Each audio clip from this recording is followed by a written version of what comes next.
Assalamualaikum warahmatullahi wabarakatuh.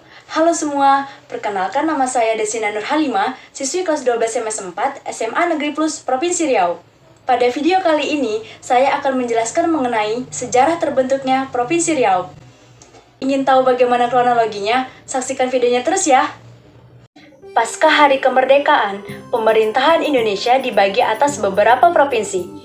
Pada tahap awal, Sumatera yang merupakan pulau terbesar ke-6 di dunia, melalui keputusan Panitia Persiapan Kemerdekaan Indonesia pada tanggal 19 Agustus 1945 ditetapkan sebagai provinsi yang bersifat administratif. Kemudian, melalui Peraturan Pemerintah Nomor 8 Tahun 1947, pulau ini ditetapkan menjadi provinsi penuh yang berpusat di Medan. Karena wilayah yang terlalu luas, mengakibatkan rentak jarak antara daerah pun sangat jauh. Oleh karena itu, pada tahun 1948, Sumatera dipecah menjadi 3 provinsi, yaitu Sumatera bagian utara, Sumatera bagian selatan, dan Sumatera Tengah.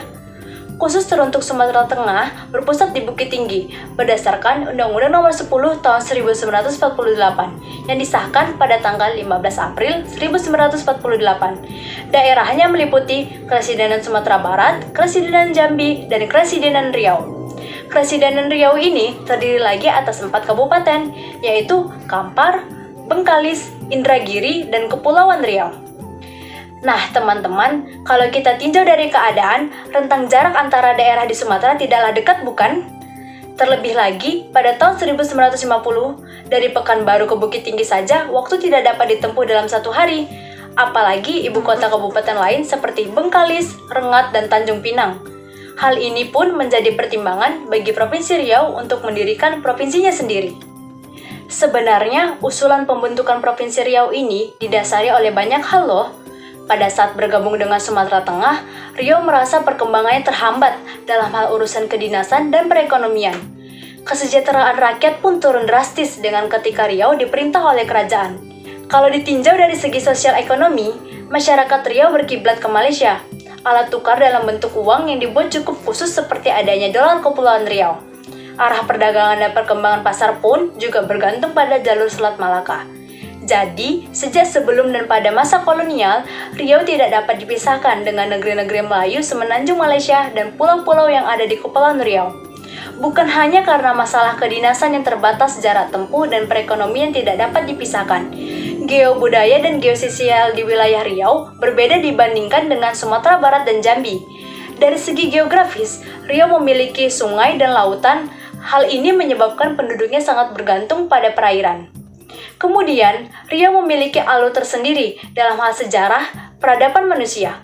Mulai dari kejayaan Sriwijaya yang berpusat di Muara Takus sampai Malaka, Indragiri, Johor, Siak, Lingga, Pelalawan, Gunung Sailan, Andiko dan Ampe-Ampe, Kuang Uso 30, dan sejumlah kerajaan lainnya termasuk kedatuan maupun perbatinan. Secara bergantian, kerajaan-kerajaan Melayu di Riau dan Malaysia menjadi kerajaan bagi kerajaan lainnya.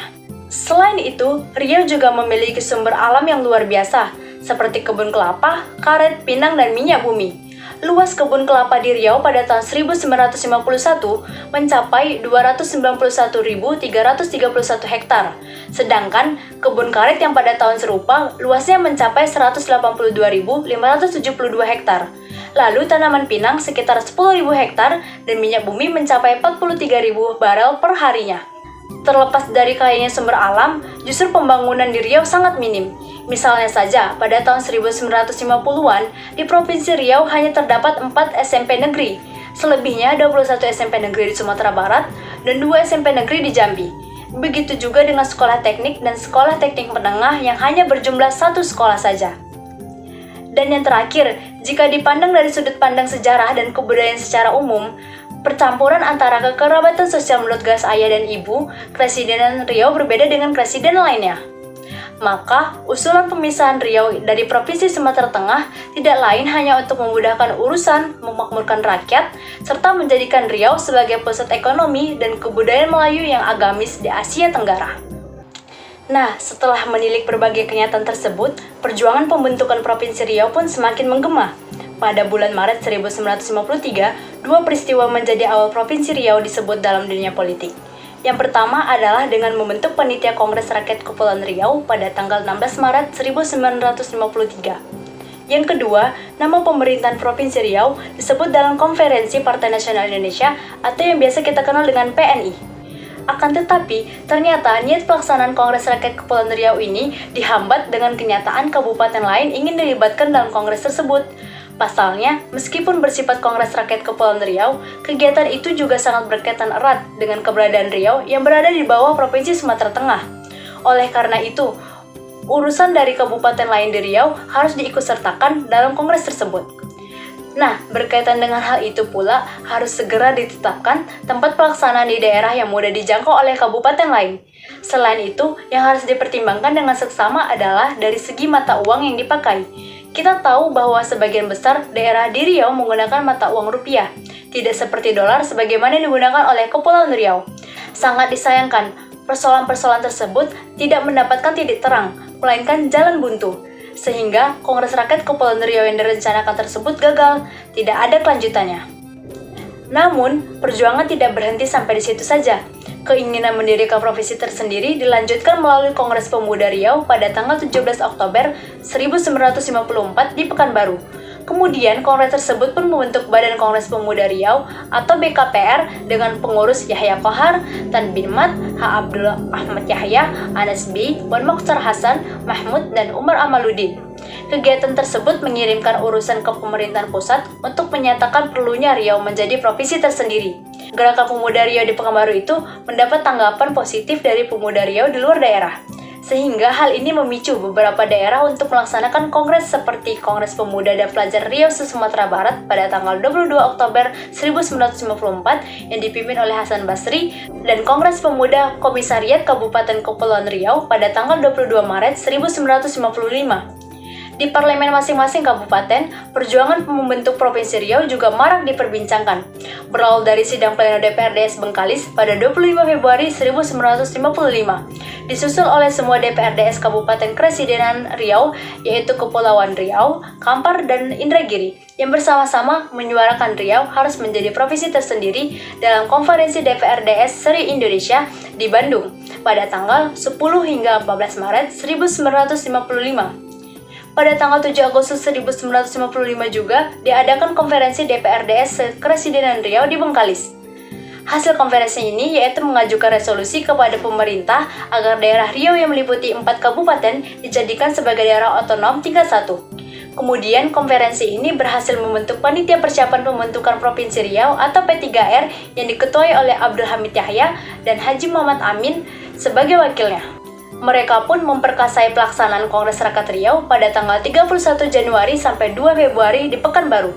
Berbagai rapat dan pertemuan telah dilaksanakan, akan tetapi ternyata berbagai konferensi atau rapat yang menjadi usaha Riau untuk menjadi provinsi tersendiri dihadang oleh pemerintahan Sumatera Tengah yang tidak menginginkan Riau, daerah yang kaya dengan sumber daya alam, berpisah dengan mereka. Karena berbagai hambatan tersebut, Panitia Persiapan Provinsi Riau mempersilahkan badan penghubung di Jakarta yang dikomandai oleh Wan Galib mengambil tindakan-tindakan untuk memperlancar jalan bagi berdirinya Provinsi Riau. Di sisi lain, perjuangan di Parlemen Pusat juga diperkuat oleh Ma'rifat Marjani. Perjuangan melalui pers juga dilaksanakan untuk menangkis serangan melalui media oleh pihak yang tidak setuju dengan berdirinya Provinsi Riau. Dalam suatu wawancara, Wan Galib pernah mengatakan bahwasanya selama ia hidup, serangan tidak saja berbentuk kejiwaan, tetapi juga fisik. Wan Galib pernah menjadi target penangkapan setibanya di Riau dari Jakarta, tetapi gagal. Selain itu, Sekretaris P3R, Kamaruzzaman, pindah dari Pekanbaru ke Tanjung Pinang. Ia mendapat serangan karena tidak mau berkompromi dengan pihak lawan. Lalu, tekanan dari dalam pun semakin kuat, yang mana pada saat bersamaan, prajurit dari Divisi Banteng menunjukkan aksi usai reuni 21-24 November 1956 di Padang. Mereka memobilisir wilayah termasuk ke Riau. Di balik itu, Sumatera Tengah justru tidak bertindak, hanya diam tak berkutik. Malahan pada tanggal 20 Desember 1956, Gubernur Sumatera Tengah, Ruslan Mujaharjo, menyerahkan segala tugasnya kepada Dewan Banteng yang dipimpin oleh Letkol Ahmad Hussein.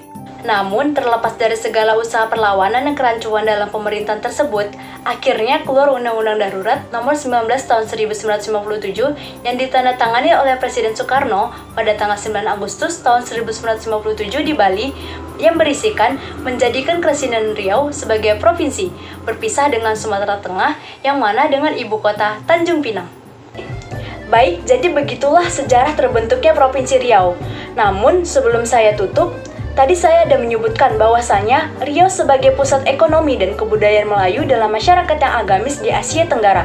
Sebenarnya apa sih maksud dari kalimat tersebut? Jadi, Riau sebagai pusat ekonomi dan kebudayaan Melayu dalam masyarakat yang agamis di Asia Tenggara merupakan visi dari Riau tersendiri yang memiliki makna bahwa pertumbuhan ekonomi Riau cukup pesat dan dapat diibaratkan sebagai gula yang mengundang para semut datang dari berbagai daerah di Indonesia. Tak pelak lagi, arus deras migrasi para pencari kerja kemari telah mendorong Riau menjadi salah satu provinsi dengan laju pertumbuhan penduduk tertinggi di Indonesia. Tidak hanya itu, tidak sedikit komunitas suku selain Melayu berkembang pesat di Riau, terutama di kawasan perkotaan. Kebanyakan dari mereka pun turut menunaikan nilai-nilai kemelayuan di Riau. Nah, inilah uniknya Riau. Masyarakat dari etnik manapun akan dianggap juga sebagai orang Melayu asalkan ia seorang Muslim. Misalnya, jika bersuku Batak dan beragama Islam, maka akan disebut Melayu Batak. Jadi, di sini banyak orang-orang luar yang sudah menjadi orang Melayu. Makanya banyak perkumpulan seperti Melayu Minang, Melayu Jawa, dan lainnya. Semua bisa mendapatkan hak yang sama. Selain itu, Provinsi Riau juga merupakan simpul segitiga pertumbuhan ekonomi, sekaligus pusat perkembangan seni dan budaya Melayu. Dengan posisi simpul segitiga strategis antara Indonesia, Singapura, dan Malaysia yang sama-sama memakai adat Melayu, sehingga membuat masyarakat luar penasaran akan budaya Melayu Riau. Hal ini juga didukung dengan letak Provinsi Riau yang sangat strategis dan berada dekat dengan negara-negara serumpun di Asia Tenggara. Dari sisi ekonomi, Riau juga terletak di jalur pelayaran tersibuk di dunia, yakni Selat Malaka, dan berada dekat dengan pusat pertumbuhan ekonomi baru dunia, yakni Singapura. Itulah sebabnya Riau memiliki visi sebagai pusat ekonomi dan kebudayaan Melayu dalam masyarakat yang agamis di Asia Tenggara. Nah, jadi kiranya cukup sekian yang dapat saya sampaikan. Lebih dan kurangnya saya mohon maaf. Wabillahi taufiq wal hidayah. Wassalamualaikum warahmatullahi wabarakatuh.